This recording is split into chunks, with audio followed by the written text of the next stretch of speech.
What's up, everybody? Donnie D'Amato here, and I'm actually live at 7:30 Eastern Standard Time, and actually doing this live today. So, also learn from last time. Make sure you turn your phone off and silence everything. I do have a lot of devices, and I don't want them to ring through this again. Actually, I found out after the show last time that that was even just a scam call, so it was totally even not anything important, unfortunately. So, but we have important things to do today. We're going to go into CSS today, and we're going to talk about something called logical properties. Now, it sounds really like obscure, but it's not. It's I feel like there probably could have been a better name for it, but we'll just go right into the code here. So again, the link is down the bottom below this video. Take a peek. All right. So logical properties. What are logical properties? Well, first we want to talk about kind of the direction of stuff. So I'm going to make a div here, and then I'm going to make let's see. Let's make a main on the front here, just so we have a little bit of hierarchy here. And I know there's not really supposed to be two mains on a page. Whoop, hello. But we're going to make two mains on a page. And we're going to be using just the CSS today. And the first one we're going to do is this going to be a class of flex. And this second one is just going to be normal. Okay? And we'll say flex child in here, and we'll say normal child in here. Cool. All right, so we got the two boxes there. I'm going to put some borders on this stuff. So we have the main, and we're going to put a main border 1 pixel solid blue, so we can see where that is. And then on the divs, we're going to put a border 1 pixel solid red. Okay, can we see that? I hope so. Actually, let's just bump it up just a little bit so we can actually see them. Nice. Okay, cool. So like I said, we have this flex thing over here. Let's make it actually flex, right? So we'll do flex here. And we'll say display flex. Cool. Okay. Then we got the normal child over here. And let's do, yeah, we'll just leave that alone for right now. Okay. So this is the setup. Again, we have these two elements here. We have two mains, and I just used main just because I didn't want to put too many classes on here, and we could just target it just so we could see that container. We have a main. We have the div that's inside. That's a child of the main, and these are in both cases. And I have the first one here is going to be just a flex. And you'll see the flex child as soon as I put display flex on this, that the child of this thing ends up at the starting position. You like to call it flex start, right? So if I want to justify these items around the box, I could do things like justify content, flex start, right? Now that doesn't do anything because that's the kind of default value, but if I said flex end, that'll shove it all the way to the other side of the page, right? Because basically we're making the content get to the end of my box. Now another way you can do this is if we say flex start over here again, okay? So that's in the beginning. And what we do is we say flex direction row, oops, I put the wrong character in there, row reverse.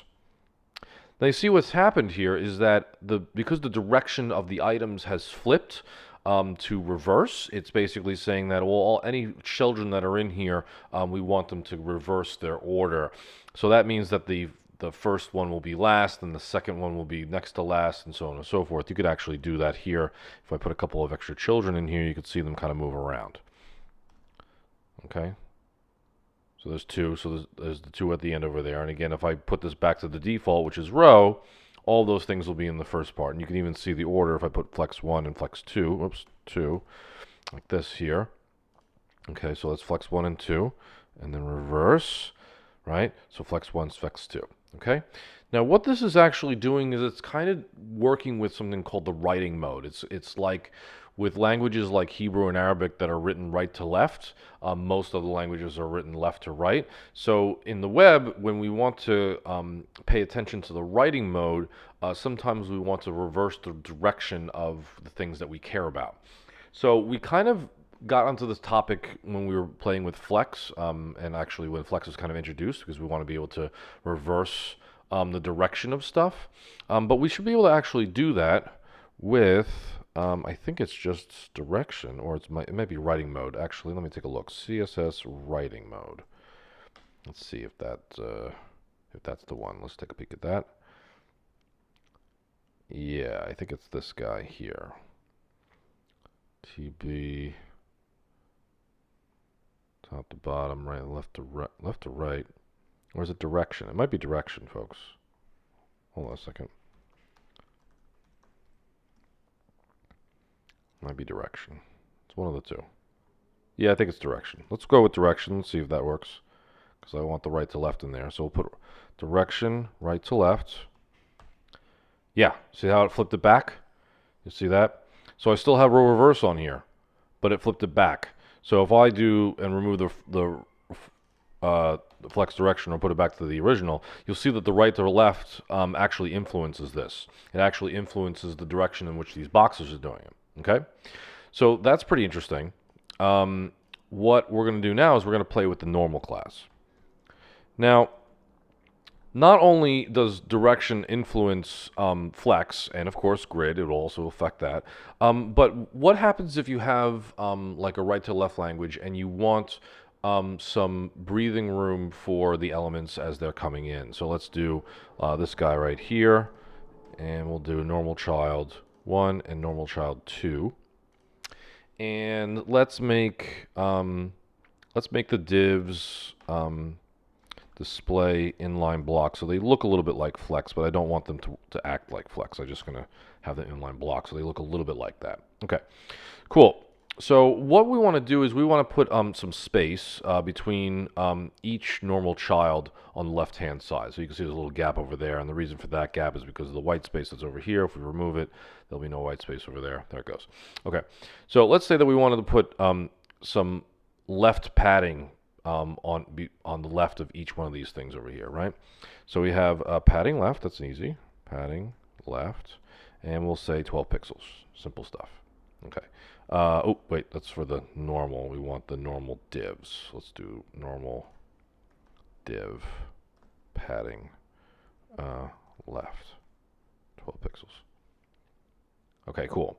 All right, so you can see the padding appearing over here on the left-hand side, which is really nice, right?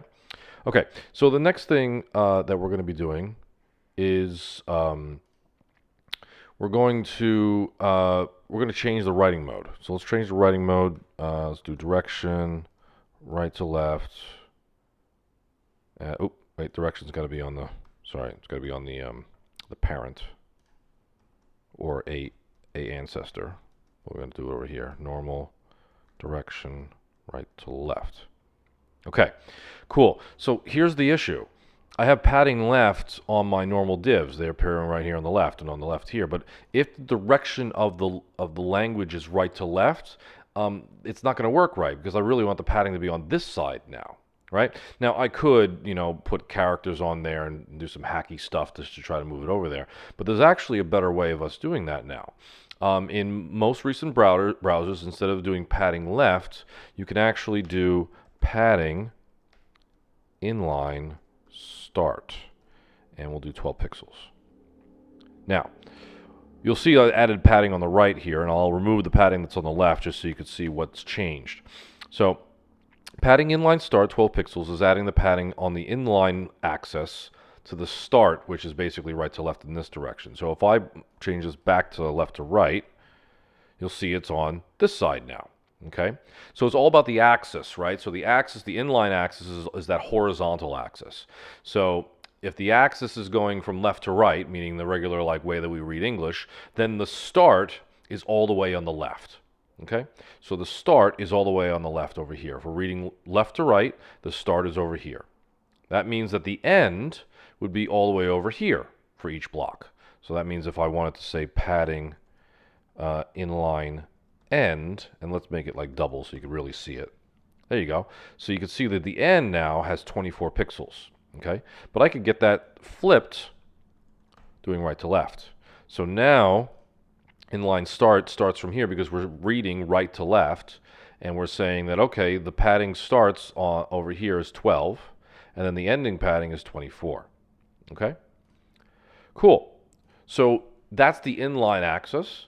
There's also the vertical axis. So in the event that we were doing any kind of like weird rotational stuff like we're doing with flex up here, if you do want to do flex direction column and you want to do column versus column reverse and make sure that you could handle the padding that way, you can do the block stuff. So we could say padding block start, and let's do like 6 pixels there, and padding block end is going to be, let's make it huge, 48 pixels.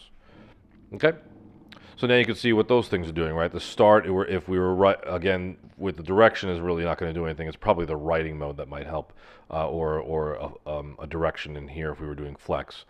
But whatever the block direction is, which is the vertical, the start is up over here, and the end is down over here. Okay, it's probably a lot less common when it comes to writing modes, but it might help you in terms of layout, in manipulating the direction. And that's basically it. So hopefully that was interesting to some folks. Again, you don't need to be using just padding left and padding right and margin left, margin right. Actually, anything that has to do with directions, so that would be like borders and margins and padding, and also with the directional stuff that's just like top, left, bottom, and right, there's actually new properties for all of that stuff. And again, they're called logical properties in CSS. But I think the best way of actually searching for it in Google is actually just going to search for padding inline start, and you'll get the whole list of all of them with that one. So I think that's really helpful in this particular case. But anyway, that's it for today. And hopefully that was good enough and everything was still live. So I'll catch you guys later.